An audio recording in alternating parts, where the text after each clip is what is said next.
Would you like to begin a series of strategies that will propel you into achieving personal mastery? Do you desire to have breakthroughs in unlocking your potential? Do you seek to live a life that is full of joy, peace, and happiness? Each week, join Charles and Demetrius as they share tools and strategies that will help you take control of your life so you can live a life of peace, joy, and abundance. Now here are your hosts, Charles and Demetrius. And welcome back to another exciting episode of Inner Success Radio. This is Chuck Rivers alongside host Billionaire Brown, back for another exciting episode. Demetrius, what's going on, man? Everything, buddy. We made it, man. We made it. I think the iHeartRadio, I think that buzz is kind of wearing off on me now. How about you? Or is it still fresh for you? Yeah, it's still fresh for me, man. That story you told me when you were in the cab, when you were in the Uber with the lady, and you told her that you're into broadcasting, and she said you told her we were on iHeartRadio. She said, iHeartRadio? Really? I'm gonna look for you guys now. I'm like, yeah. Maybe I need to tell somebody again. Maybe I do need to hit the reset button, get refreshed again. I agree. I think I'm gonna tell somebody again today. I think that's what I'm gonna do. Yeah, you can find us on iHeartRadio, right? Yeah, iHeartRadio. So you say Stitcher, TuneIn, Radio, Google Play. No, those are like, okay, but you say iHeartRadio? Oh yeah, that's big news. So. Yeah, man, and you see the pictures just came out too for the formal bash, for the celebration for it. Yeah. Pierre was, definitely able to get those up. Actually, yeah, that was a few weeks ago. That he got those up. Yeah, and they actually look good. They look pretty good too. I can say he's a very talented photographer. Oh yeah, he definitely is, man. I told him that yesterday. I had a conversation with him not too long ago when I was telling him, man, your work is really great, man. Your work is amazing. Just keep pushing. I know he was going through some challenges, so hopefully he was able to get over that hump and get things moving with his business. Yeah, man, that's how it is in business, man. The challenges come to each of us, and unfortunately in business we just gotta kind of separate the personal from the business, because the business must continue to thrive, right? Definitely. All right, well, I know you're excited about Matt here, our guest, and I saw you text. Oh yeah, I'm definitely man. I've seen you text me today. You're really excited about Matt being here. Why is that? I'm super excited. Matt has a lot of experience in the work that he does, and when we get into it, Matt, I think Matt, he's only the second or third guest that we've had that have their own podcast. So that's going to be really, really interesting when we get into that portion of the show. Yeah, I think that'll help with the chemistry, man. Definitely. So Matt, welcome to Inner Success Radio. What's up, fellas? It's an honor to be here with you guys today. Hey, Matt is the man with the master plan. If Matt can't do it, nobody can. Yeah. Man, if I had a quarter for every time someone told me that, I'd have a quarter. You're the first, Demetrius. You're a trendsetter. I'll take it. Little winnings. Give it to me. But Matt, thank you again so much for coming on and sharing with our audience. But before we get into the interview, Demetrius, go ahead and take us away with the question of the day. All right. So the question of the day. This is the question of the day. The question of the day. The question of the day. The question of the day. All right. The question of the day is, how old were you when you had your first paying job? And I'm going to say it again because we do have some of our listeners that listen to us in the gym. You're on the treadmill. You can't write it down, and you can't actually process the question. So I'm gonna say it again. All right. Also, for those of you that listen to us on your way to work, shout out to you guys. But the question again is, what was your first paying job? And I just wanted to share this with you, Charles, as well as Matt, as you're answering this question. Sometimes when we ask these questions, people say, well, my first paying job, like my real job, or when I was selling lemonade, in the neighborhood. All right. It's whatever job you had that was paying money. So Charles, kick us off here. What was your first paying job? How old were you when you had your first paying job, and what was it? So I was 17, and my first paying job was actually at a pizzeria. Lenovo's Pizzeria in Buffalo, New York. If you're ever in Buffalo, that's the place you go for pizza and wings. Lenovo's Pizzeria, Buffalo, New York. So I was 17 years old, working a late night shift, like 4 to 2 o'clock in the morning, and we wouldn't get paychecks. They would hand us our paycheck stub and just cash our checks right there at the register. So that's the type of operation they were running at the time. Is Lenovo still open? But yeah, definitely. Yeah, I went up there. Let's see, when I went back home in April, I went to Lenovo's, had some pizza, hung out with the fellas. So. All right, so if we're in Buffalo, we need to check out Lenovo's, maybe take a picture and send it to us over on End of Success Radio. Let Charles know that you was at his first job. Thanks for sharing, Charles. Let's go over to Matt. Matt, what was your first paying job? Oh, go ahead, Charles. Yeah, and if you ever are in Buffalo and you're at Lenovo's, make sure you tag Inner Success Radio on Instagram with a shot of the pizza, and we'll give you a shout out on the air. Man, that pizza really better be good, Charles. I know you got me hungry over here, man. Yeah, we can't afford to lose any more listeners, and we don't want it to be Lenovo's pizza. All right, so let's go over to Matt. Definitely. Matt, what do you got, man? How old were you when you had your first paying job, and what was it? What was your job? You know, that's a funny question. I was recently in Vietnam with a group of buddies of mine, and it was a group of entrepreneurs, and we're all talking. And we were all talking about, really our first job, or when did we get bit by that entrepreneurial bug, and, where did that all start? And we were on this boat, and we were going through what they call the Channel of Floating Islands, where it's just, if you've seen like Avatar, it's like these floating islands just popping up out of the water. And we were sitting on top of the boat, and there's a group of guys of us, and we're all drinking some beers, hanging out, chatting about, our first entrepreneurial jobs. And the more I explored this thought, I realized that it actually goes back to when I was like 9 years old.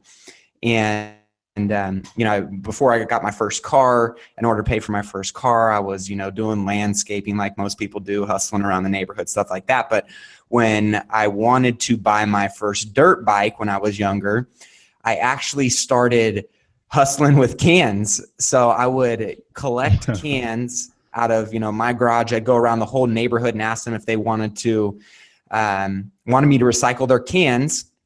And some people that were actually recycling cans, what I did was I turned it into a passive income stream for them. I said, well, let me collect all your cans. I'll crush them up. I'll take them in. You don't have to do any of the work, and I'll give you a little tiny profit of it. And so that whole concept really was, I was laying out hundreds of cans in my garage can, and I would, little 9-year-old scrawny dude grabbing a sledgehammer, and I would just like run up and down the aisle, just crushing these cans in my garage for hours at a time. And so that was when I first started kind of collecting an income. I was literally collecting cans everywhere I went. They were like, what is this little white kid grabbing cans out of a public trash can for? And I mean, that was me. I was collecting cans. I was crushing them up. And then I would like keep a ledger. My dad, taught me how to put it all in an Excel spreadsheet based on the neighbor and getting them their money back that I promised them. And that's kind of how I started my first income stream. Wow. Nice. What do you think about that, Charles? At 9 years old, crushing cans. Yeah, at that age, when you come up with ideas like that, then you were meant to be an entrepreneur. And that's at the end of the day, that's what it comes down to, because that means at that age, your mind is primed for looking at the world from a different perspective, not just trading, time for money. I always think of, at that point in life, it was like anytime you want something, you're like, well, how can I get that? Or why is that way? So it's like I try and apply that kind of approach to anything, is having the mind of a 5-year-old, just constantly being curious of how I can turn this into, some kind of business or some kind of value to somebody. But at that point in time, at that point in life, I was just stoked to be, getting a couple 20s in the wallet. Nothing like them 20s, man. That a little Elon Musk-ish. It's a little Elon Musk-ish. All right, so that is super dope, Matt. Thank you for sharing. And my first we'll use the word Matt used, passive income, Pat Flynn, right? Also, my first thing, I didn't actually create it. All right. And my mother and I was actually just speaking about this the other day. When I was really young, maybe 11 years old, we would go to, I remember we would go to different places, whether it be like a carnival in New York, like a Caribbean festival or something like that, or we go to Panama to visit family. My mom always had these like polo shirts, T-shirts, and like hats, right? Caps. And all she would have on there, it was like the flag of Panama, and it was like the word Panama on it. And all she would do is glue the patch. It was like a patch. She would just glue the patch. And all of us did it at this young, like everybody was doing it, right? And we would bundle it up and we would glue this patch on either a hat or a shirt or like a polo shirt. And we would go out and we would sell these things. And the funny thing we was just talking about when I was with my mom the other day is looking back, like the product was like on a scale from 0 to 10, the product looking back, it was like a 1 or a 2. Right? But these things they were selling, like people just really wanted just to see the flag and also Panama. And these things were selling like hotcakes, right? We was exchanging money for service, right? For product. And I guess at that moment, you know, it really just carried on. It's like so many times entrepreneurs, when they get started, right, they want everything to be perfect, right? Whether it's they're putting out a book or they're writing a blog or they're creating a video, you know, they want everything to be perfect. Now, I'm not saying that my mom at that point, she didn't think those shirts and the patch was a perfect, she probably thought it was an amazing idea.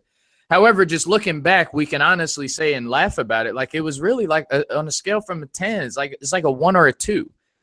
So, you know, that's my story and I'm sticking to it. And I just want to really just reiterate for entrepreneurs, guys, whatever it is that you're doing, right? I think it was Benjamin Franklin. He said, well done is better than well said. It may not be the case for all the time in business. However, a lot of the places where people get stuck is in that place of trying to be perfect. So pass it over to you, Charles, so we can get this thing rocking. Perfect. Perfect. So I wanted to add a quick thing to that, so if Matt, you don't mind. Yeah, sure.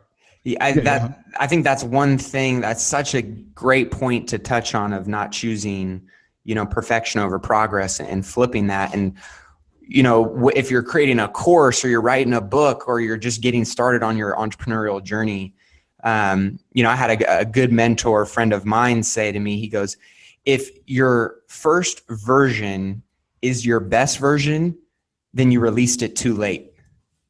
And I'll say that again. If your first version is your best version, then you released it too late, right? Because everybody, a lot of the times they do want it to be perfect. I'm one of those people where I'm like, oh, I just want it to be great. But in order to be great, you have to get going first. And the process of accumulation and what you gain through that is much more valuable than you feeling like you got a perfect product out or a perfect version out or whatever it may be in whatever context you want to apply it to. But I love that you said that, because you guys just got out and made it happen. And look, you said it was a 1 or a 2, and yet people were still buying the product, and you had a lot of room of margin to scale up from there. So I thought that was a cool point to highlight. Wait a minute. Matt, are you on Twitter? Oh, I'm on Twitter, dude. All right, you expect the hashtag and expect the tag, man. He said if your first version is your best version, you released it too late. Oh, come on now. Boom. Yeah, boom. Let's go, Charles. That's huge. And what's the Zig Ziglar quote? Demetrius, I know you know it. You don't have to be great to start, but you got to start in order to be great. Sure. Yep. It's a great one. So Matt, so you have a very interesting bio. And what I'm actually going to do is do it a little backwards. I'm going to read the last part of the bio, because the beginning part is what we're really interested in. Meaning, one of the things that we always ask our guests is their journey. You know, how you ended up on this path. How did you get into the work that you're doing? So I'm just going to read like of a comparison to where you came from. So Matt, how do you pronounce your last name? Aitchison, like the letter Aitchison. Aitchison. You got it. Aitchison. Okay. All right, Matt Aitchison. Perfect. All right. So Matt has been ranked in the Wall Street Journal's top 1,000 for real. Matt has personally flipped over 100 plus houses in 5 years. Matt also hosts a top podcast called the Millionaire Mindcast, and now personally mentors others on building wealth with purpose. So with that alone, of course, Matt, that's a typical, quote unquote American success story, right? But let us know the beginning. Take us back to the beginning where you had the issue in high school, and then of course some of the legal issues that you were looking at while you were in college. Yeah. So, if we were to rewind a little bit, take it back, I was the token white dude with all the brothers, and I played a lot of ball growing up. I grew up in I would say a pretty good area, but where I played and hung out and did a lot of the things that I did in regards to sports, I was always, hanging with the inner city guys, and I did a lot of travel basketball. And so, my house became kind of the home for a lot of my friends at that time, because they were coming from broken homes. And so when we were at my house, we were staying out of trouble. When I was hanging out with them outside of my house, we were getting into a lot of trouble. But fast forward, my tribe at that time, we were getting into some trouble. We were smoking, drinking, still playing sports. And the first week of my senior year of high school, I got into a fight and I got expelled. And so I got expelled from my high school, had to go to a continuation high school. And when I, kind of arrived there, I was like, damn, I was on a really good path. I was actually a 4.0 student, had some, scholarship and, school offers for going to college. And I basically just screwed that all up. So I had to go through all of these checkpoints, all of these milestones in order to have it expunged off my record, so I could at least apply to some of the other schools that may not, get wind of it for late registration. And so all the schools that had offered me any kind of scholarship or offering, those fell off the table. And I went through this continuation high school, had to go to anger management, had to go to counseling, had to go to all these things. And mind you, it was just a dumb decision that it was wrong place, wrong time.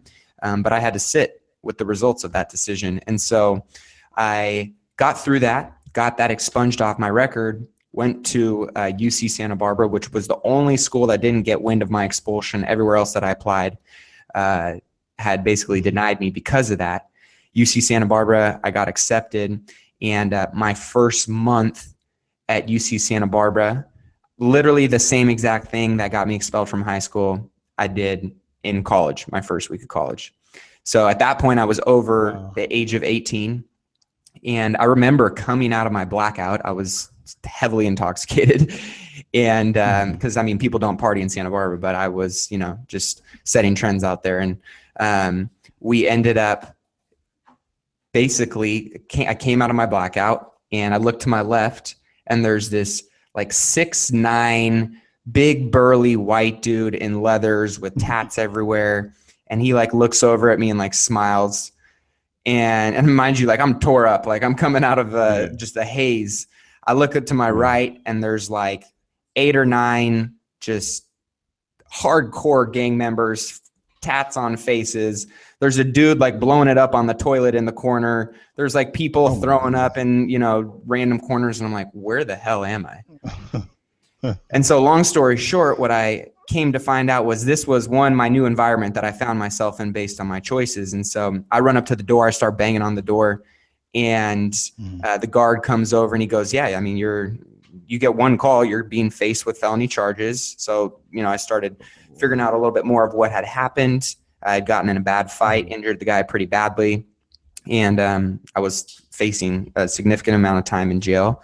And I remember calling my dad, and thank God I had someone who actually cared about me at that point in time, because I think about all the people that have been in similar situations or worse and don't have a mentor, don't have a role model, don't have someone there to help guide them when they hit that fork in the road in life.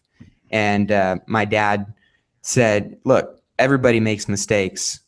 how you respond to those mistakes is going to tell me what direction you decide to go in life. And it was that rear view windshield moment where he was like, look, you can focus on everything that's behind you and you can let that define you. But if all you did was look at the rear view mirror, you'd lose sight of the windshield and the vision that you have for your life moving forward.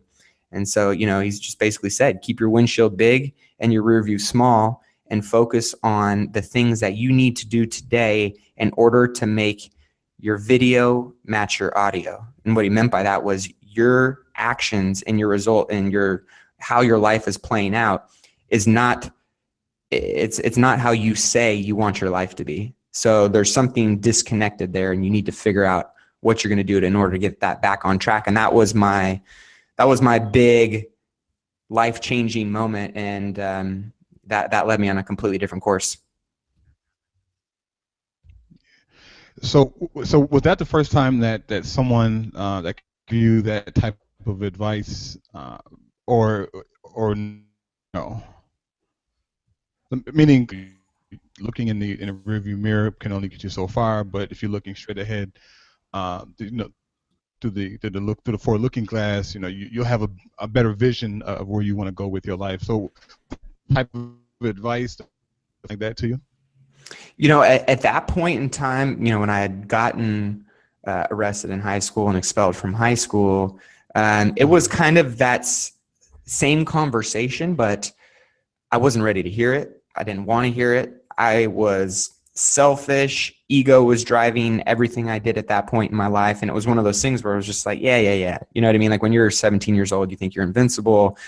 You could give a what about wherever you're going. You're just worried about, what's going on Friday night, Saturday night, who you're going to get to hang out with that weekend or whatever it may be. When that point in my life, when I was in college, I was realizing like, this is some real shit. Like this is serious. Yeah. And, I could be sitting in this room with these people. This will be my tribe. This will be my environment for the next 10 years. And that's not something that I was okay with.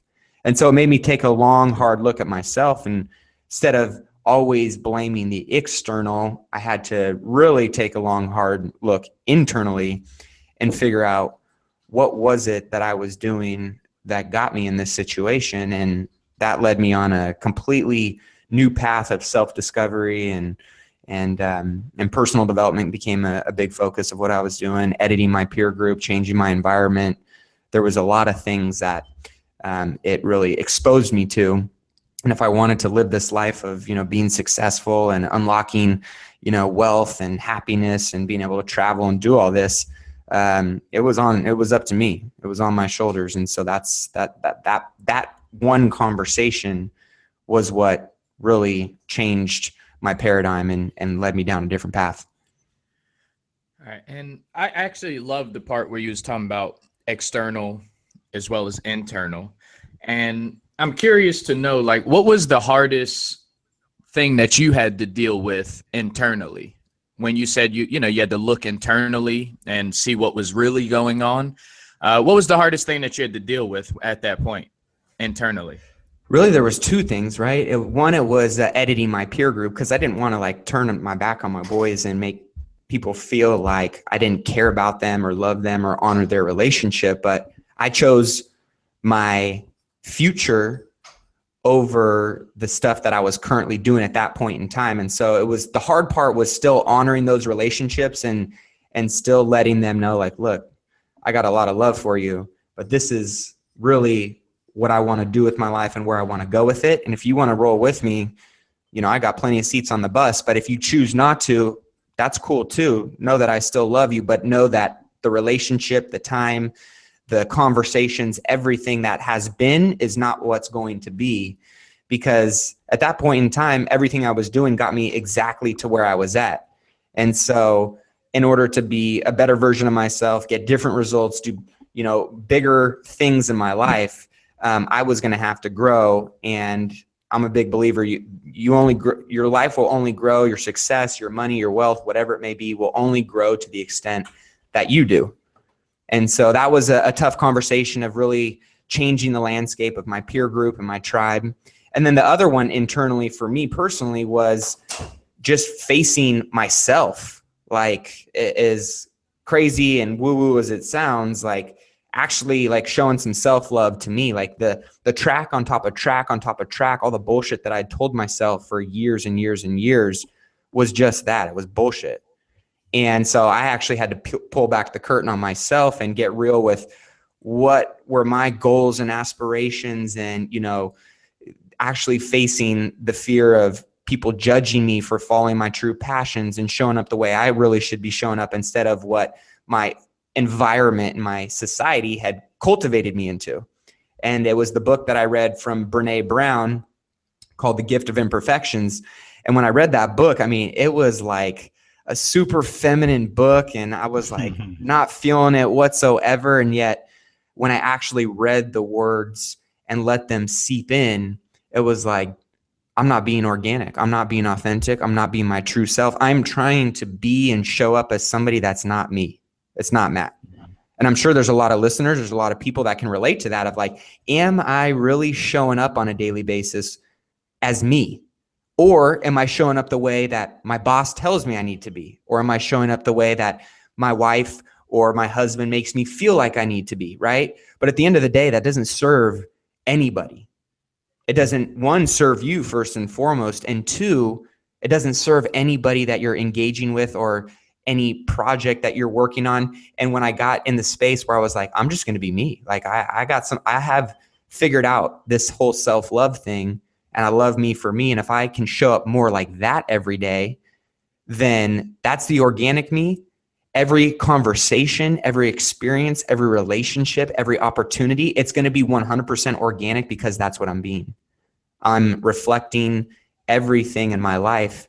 And that was the results I was getting at that time. And so when I actually started showing up as Matty A, the real person that I wanted to be and have, you know, grown into now and continue to develop into, my world has changed in so many ways.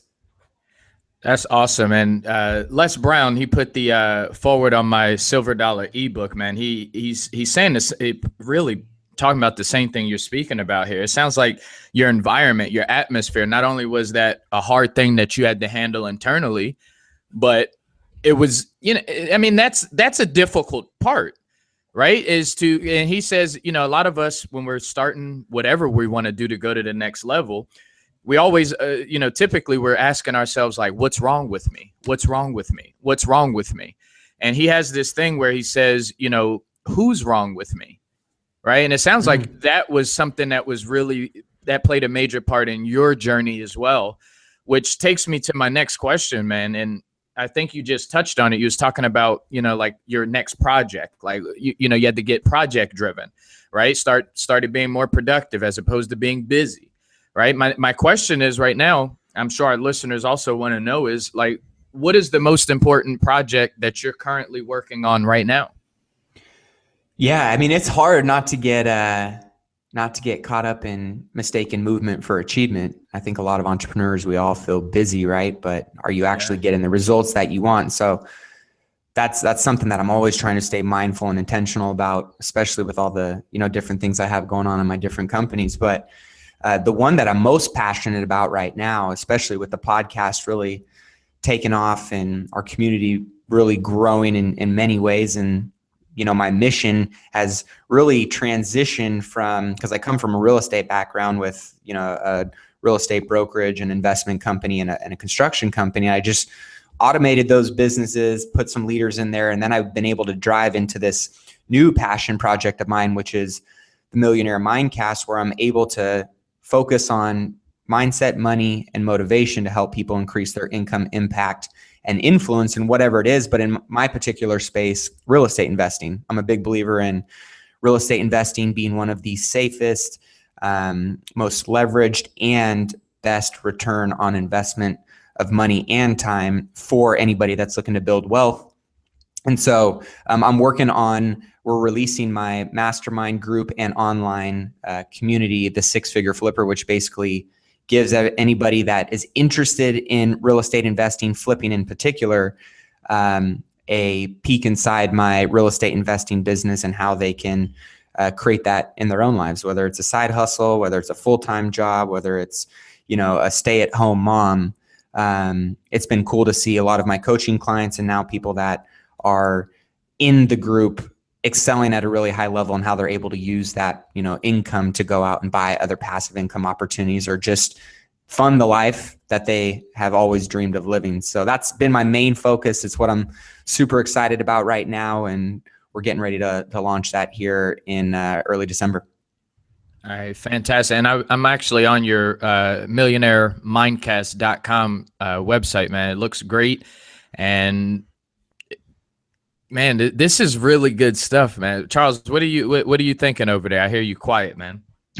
So man, one of the things I want to ask you, because I don't want to say I dipped into real estate. Actually, I didn't dip into real estate. I started to dip into real estate, and I was going to do the wholesale method, and I was online looking at houses, started reaching out to people who were selling their homes, and I got cold feet and stopped, because I had people responding to my emails. I'm like, oh wow, this could potentially work, could work out. So I know you said something about a mindset as part of your, I guess, the direction that you want to take your podcast.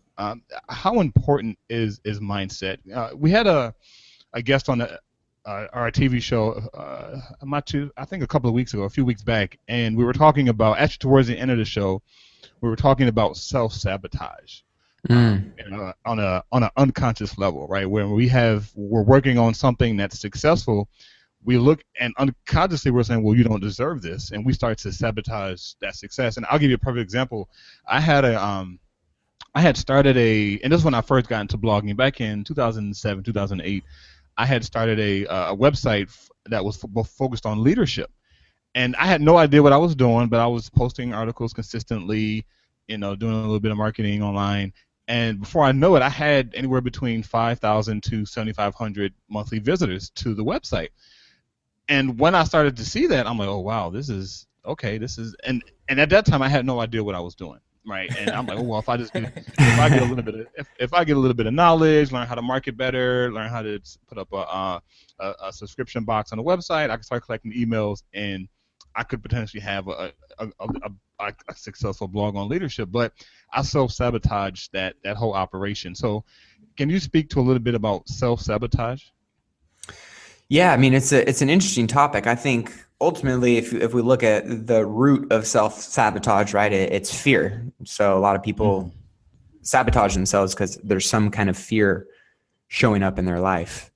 And, I've studied a lot of millionaires in my mastermind group. I've studied a lot of millionaires just by interviewing them. And I think one thing that they can all relate to and have worked through is at the end of the day, we all have fear. It doesn't matter who you are. I'm sure Donald Trump getting up there is scared shitless of, one, some of the things he's going to say, and two, the heat that he's going to take, but he's got some kind of fear. And that goes down to maybe the janitor at your local school. He's fearing something. Everybody's got fear, but the thing that I've learned about them is they find a way to tap into their courageous warrior. And we all have that inner courageous warrior where when you tap into that person, instead of, you basically have shifted your paradigm to say, when fear shows up, that's the direction I walk in. And there's a difference, right? If there's a rhino or a car like driving 100 miles per hour at you, that's a real fear. Like, you're going to die. Get out of the way. But then there's the other fear that we create subconsciously or consciously in our own mind that we use as a crutch or as an excuse to go in another direction. And when that fear shows up, those people actually run in the same direction. And I don't know if you guys can relate to, but when it comes to, a lot of the things, like I had a fear of starting a podcast. Who the hell is going to want to listen to me? Who's going to want to, opt into my shit? Who's going to want to, I'm going to get judged. And now that I've gone through that fire and ran through that fire, I get excited when fear shows up, because now I'm like, shit, that's all right, let's go. That's the direction that I got to run in. And when you get to the other side of the fire, you're like, man, that wasn't that bad. And when you do that enough times, when fear shows up, you actually start to desensitize yourself to the concept of fear. And then the fear becomes actual motivation. And it actually becomes addicting. because you know what's on the other side of it. But that's the thing where when it comes to self-sabotaging, it's obviously one thing. There's a lot of things that would play into it, I would think, but one of them, it's got to be your environment. There's probably a lot of people around you that are feeding that beast. Yeah. And then secondly, there's something going on within yourself that these limiting beliefs, I call it the drunk monkey. Like the drunk monkey shows up like, you can't do that, bro. You're crazy. But when you have enough people around you, you have enough triggers in place to be aware of when that does show up and how you can move through it, then the self-sabotaging is easier to get through. And so, earlier, Demetrius had asked you a question, and your response was, and I like the word that you used. You said editing my circle. I like the word editing because when you edit something, you don't erase it. You just make adjustments to its current structure. But the second thing you said was looking internally, and you pretty much broke it down to self-love. Is self-love tied into us overcoming that self-sabotage when we're, because I don't know. I think sometimes we believe that we don't deserve it, or who am I to have a top-ranked podcast, or who am I to be a top real estate investor? We come up with all these excuses and reasons, but I think, and this is my own personal opinion, I think that if we get down to it, if we do self-love, like you said earlier, that looking internally, looking in the mirror, saying, I appreciate you for who you are, and just affirming who we are at that particular moment, I think that would help us overcome some of these self-sabotaging thoughts we have. Yeah, I mean, when I think of that, I think a lot of it has to do, it's an alignment issue. Like something's not in alignment, because if you are, self-sabotaging, then you're obviously not in alignment with your goals and the reasons why you're doing. Like your intention behind what you're doing is not in alignment with the actual activity or action that you need to take. Because if your why is big enough behind what you're doing, then the how just shows up. The how gets legs, and you just figure out how to do it. You make that happen. Yeah. And so that for me, I would go back to saying, well, all right, well, what is my intention behind this? Am I truly in alignment with this goal? And there's a lot of things that will come into play with that, right? I think there's a lot of variables in that equation. But from the self-sabotaging standpoint, I see a lot of people that say, I want to lose 20 pounds, or I want to do this, or I want to do that. But then it's like, okay, well, why do you want to do that? Mm-hmm.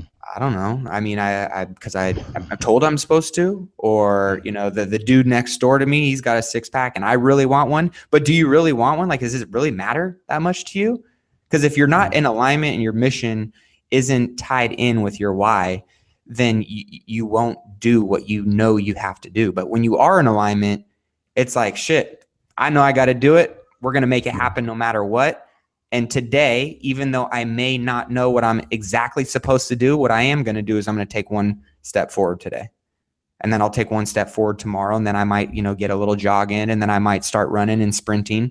But if you're not in alignment, then you're not able to get that full speed. It's like the 4 wheels on your car. If one of them's out of whack, it's not going to, 1, drive smoothly, 2, it's going to be a little bit off course. But if you get everything in alignment, man, that's when stuff can get cool. That's when stuff can really start to see some momentum. So I would go back to the why, the intention, and the alignment aspect of that. All right. Now, here's a silly question here, Matt. When I was growing up, I had one of those mothers. She's really big in personal development. She's been huge in network marketing for, over 30 years.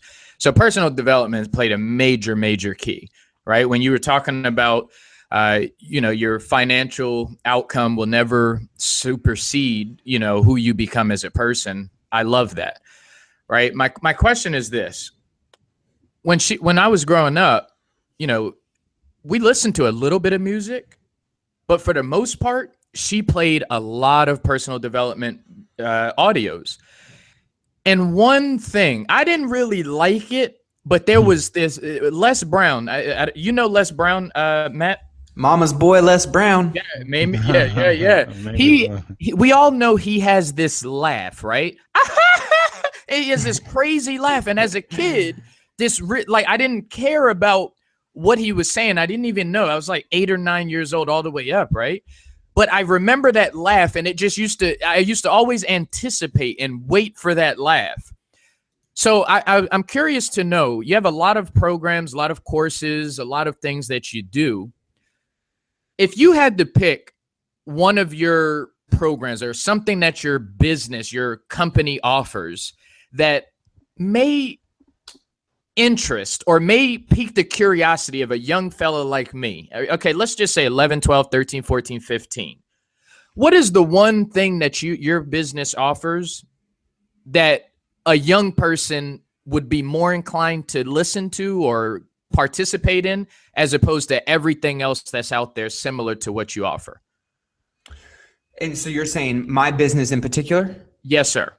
Yeah. So, I mean, my business really, I mean, all my businesses are in the real estate space, but my podcast and the podcasting community is really helping people, especially it focuses a lot on millennials, being that I'm a millennial.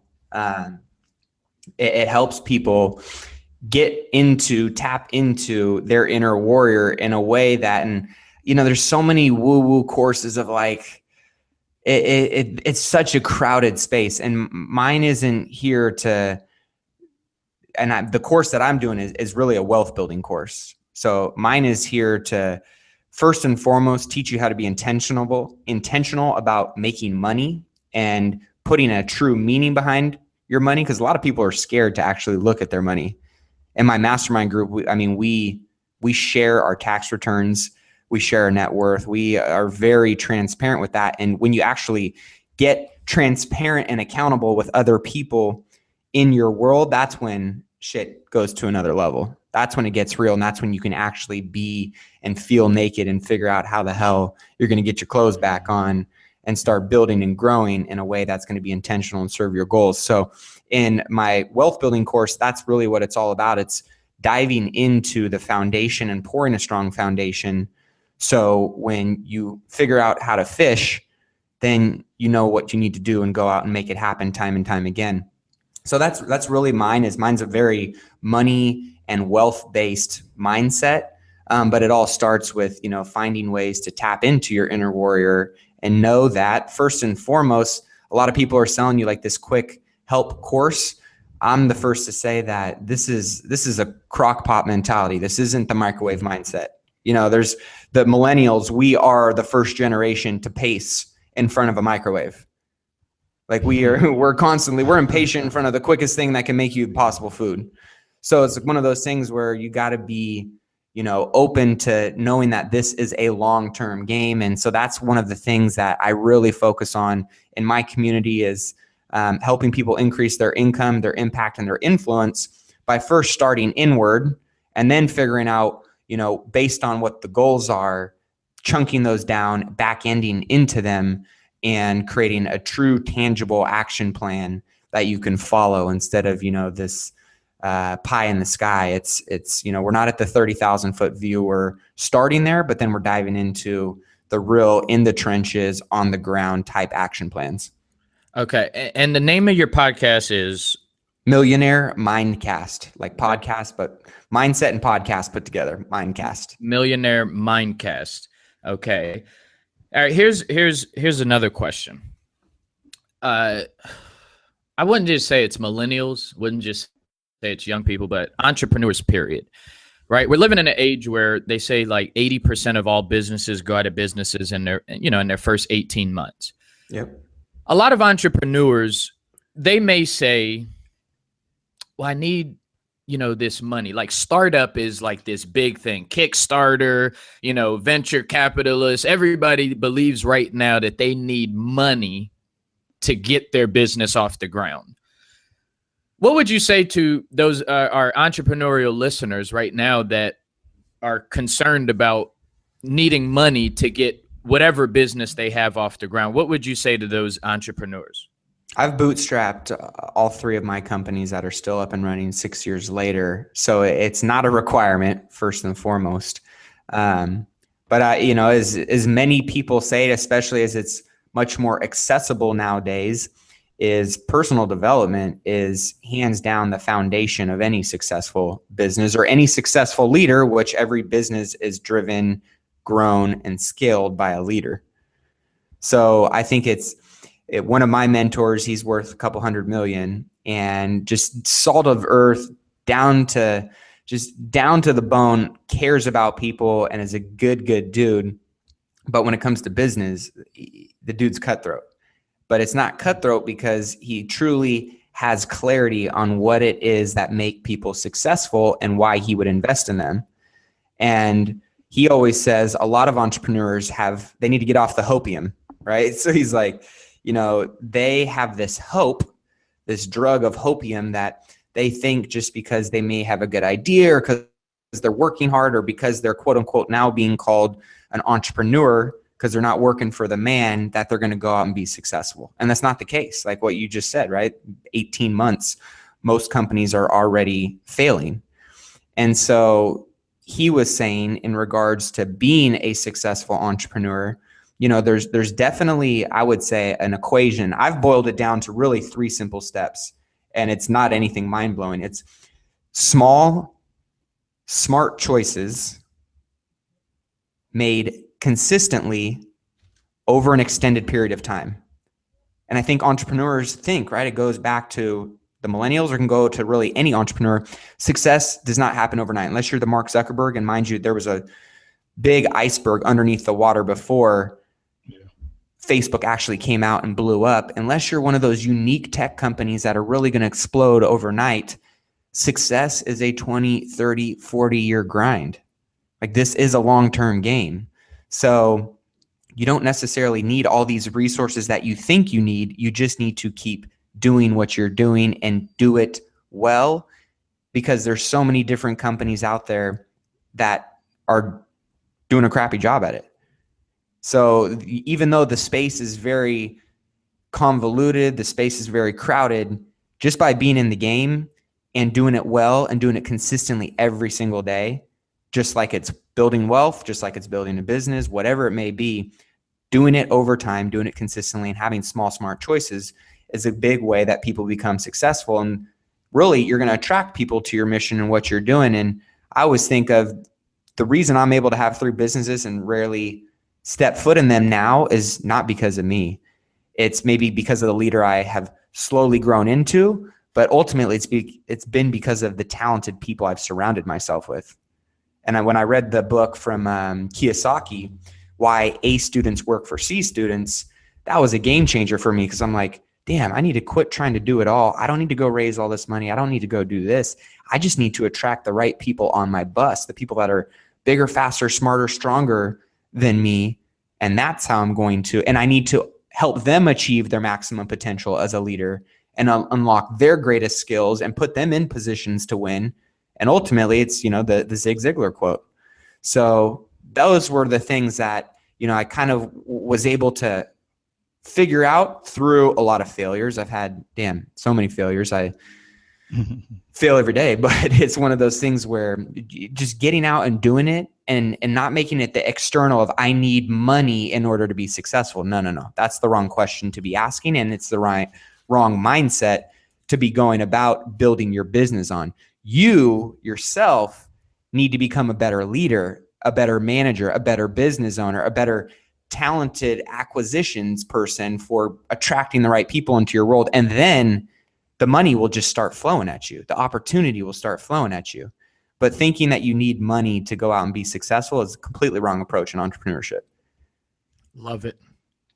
Yeah, that's huge. That's huge. So Matt, as we begin to wind down here, I wanted to circle back to the editing your circle piece. Because of course, as Demetrius said, we have entrepreneurs that listen to the show, and a lot of them are just starting out in business, and we may have these preconceived notions of, why would this millionaire person mentor me, or why would this particular group allow me into their circle to learn and to grow. So how can somebody who's just getting started in business, brand new entrepreneur, begin to surround themselves with the people who are going to help them transition to the people that they need to be?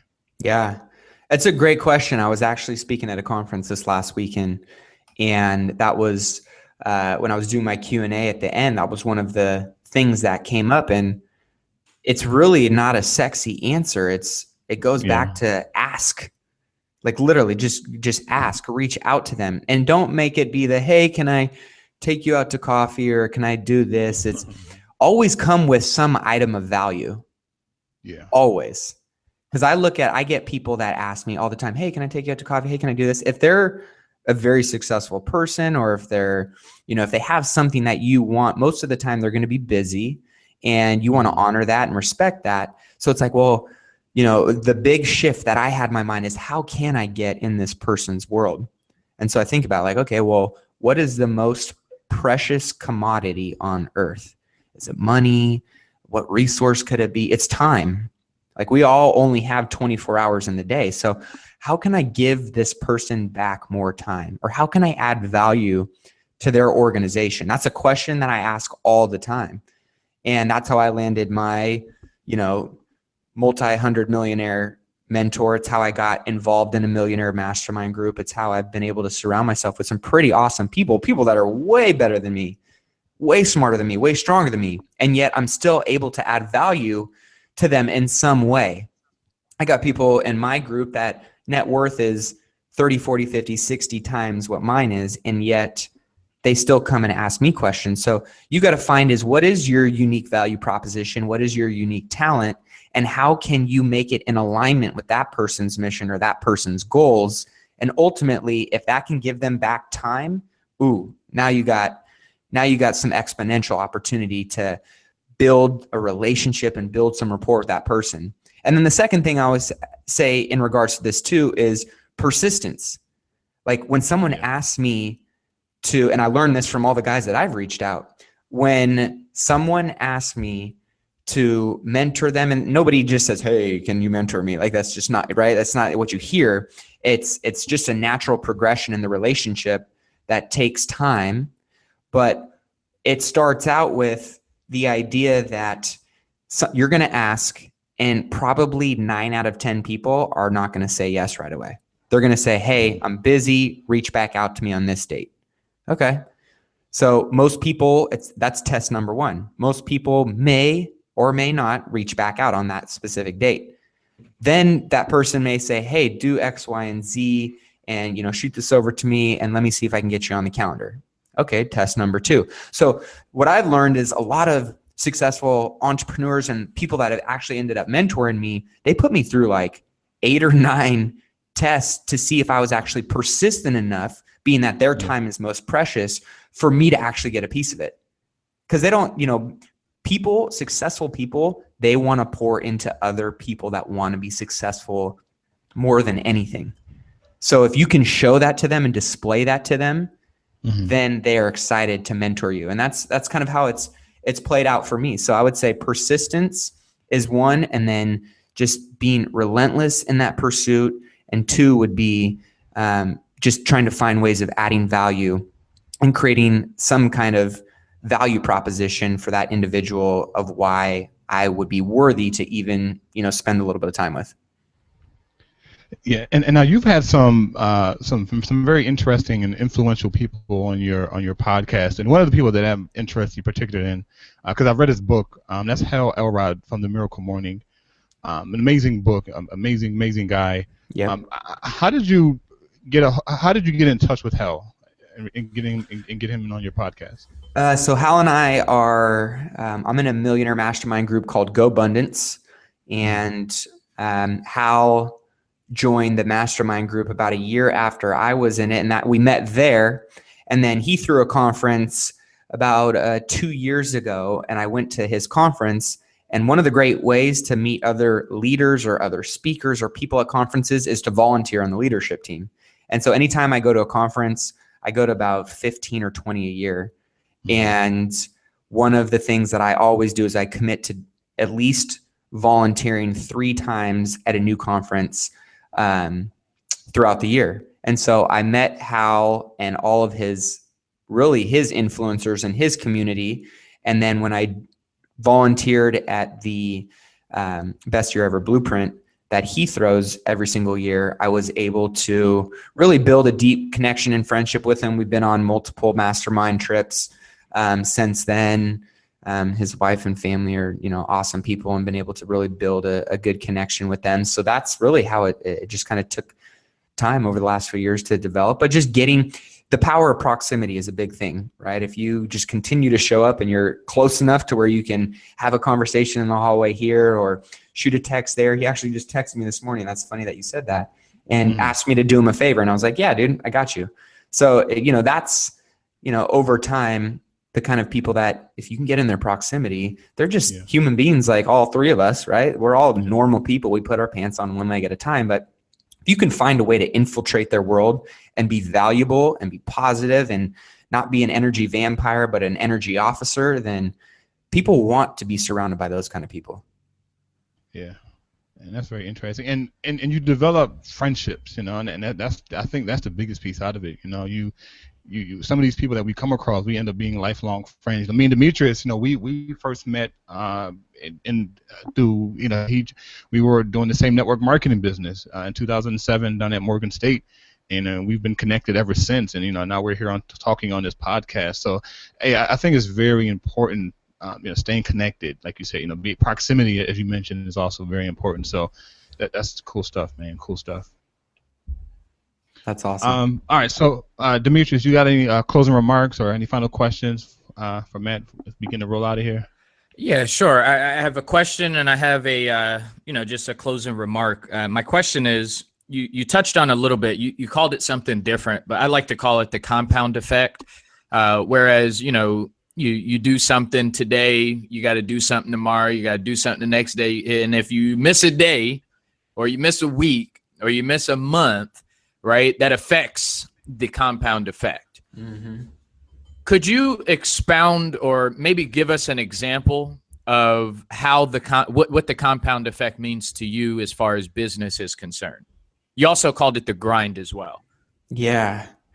Yeah, man. I mean, you can really, if you wanted to take inventory in any aspect of any business, you can see the compound effect working. I always like to say, your success or your failure is just a result of your daily habits. It's just mirroring what you are or what you aren't doing on a daily basis. So if I decide to eat, and Darren Hardy talks about this in the compound effect. If you're eating a couple French fries a day, you do that for 365 days a year without doing any workouts. Well, your compound effect is working in the wrong way. But if you're eating, or drinking a green shake every morning and you're working out, your health is going to reflect that and how you feel, how you look. So in my business, one of the things that I do, and now we don't do this on a daily basis, but we do this on a weekly basis, which is a team huddle. And I get my staff together and I make sure that they feel cared about, that they feel heard. We have motivational moments, constantly trying to find ways to pour and develop and grow the people in my team, grow the leaders in my companies so that ultimately they feel more fulfilled. They feel more productive. They feel more equipped to go out and succeed at a high level. And ultimately, they will grow the people underneath them. And then in turn, our business and company will be thriving on a much higher level. And I've noticed, positive and negative, when we have these, there's some major momentum going on. The camaraderie, the culture, the ownership of the activities in the organization are really on they're flying on a high level. And then there's times where we've missed, a couple weeks back to back based on, this circumstance or that or whatever it may be. And you can feel the energy, you can feel the disconnection, you can feel all of that being portrayed in the business and how they're showing up in the communication. So that's just one tiny example that, I would say compound effect wise, making sure that we're consistent with that. You can see the thrive versus dive when it comes to us doing our team huddles and pouring into the people around us. That's awesome, man. And listen, everybody, you're going to see it in a minute as soon as we get off, probably Matt, but definitely, guys, check Matt Aitchison out. He's on Twitter. I actually just tweeted one of the first things that you said, man. I think that's so powerful And I think that can really spread. And I think it could go wide and it can also go deep. And I'm talking about when you opened up, when you were talking about if it's your first version, if your first version is your best version, you released it too late. Guys, this is, if you're an entrepreneur, I highly recommend, and I'm just checking them out on themillionairemindcast.com. I'm also checking them out on Twitter. Connect with Matt and, see what value you can get and see what you can monetize on this information that you got, but also check him out on his website as well as the social media. And again, just thank you so much for taking time out of your schedule to be here with the Inner Success Radio, Matt. And I pass it over to you, Charles, so you can get us out of here. Perfect. Well, Matt, again, thank you so much for coming on and sharing. I know I've been particularly inspired by some of what you talked about today, and I'm pretty sure our audience has taken away something as well. So I like to end every show with a scenario, and it's usually based on or what I pick up from within the interview. So it's completely like impromptu. Like just when Demetrius was talking, I'm thinking in my head, oh, what's the scenario going to be? So I think I have one right now. So that day that you woke up in the in the jail cell in the holding center, you're looking around, a bunch of guys standing around looking at you. What would the Matt now say to the Matt at that particular moment? Ooh, laying it on thick over here.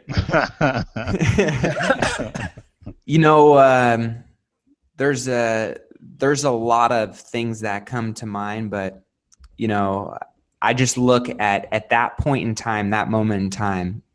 I think ultimately what I needed to hear was really two things. One was wrapping my head around, because we all have challenges. Yeah. We all face adversity. We all struggle with something.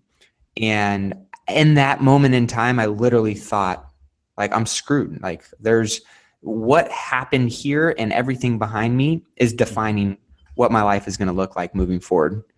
And for anybody that has that feeling or feels like they're in a dark place or wherever they may be, where you might not be as proud of your past as you'd like to be, just know that your past does not equal your future.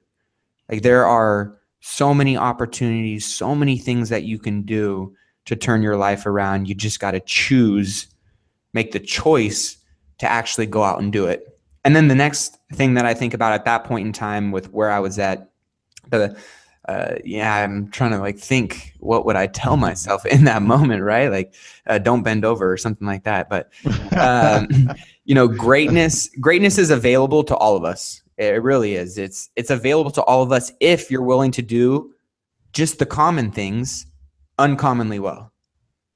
And, I think about just the concept of stepping up to the plate, knowing the fact that no one bats 1,000, you're going to strike out, but the only way you're ever going to get on base, the only way you're ever going to get a chance to hit a home run is by stepping up to the plate and swinging. And if you can do the common things uncommonly well, you are going to exceed your greatest expectations of yourself. You are going to blow your goals out of the water. And what you can fathom in this possible moment is not ever going to live up to what you're actually going to accomplish if you do that stuff. Because what I've accomplished today, I honestly, truly, in that moment could have never thought was possible for myself. So just knowing that there's things that you don't know that you have within you that can change your life if you choose to go on that journey, that discovery journey of finding out what it is, you'll tap into that greatness. Perfect. Matt, again, thank you so much. And for all of our listeners, be sure to check Matt out on his social media. And as always, we'll have links in the show notes as well. And if you have any questions or anything, you can always head over to Facebook at InnerSuccessRadio.com. And until next episode, we'll talk to you later. Peace. Whew.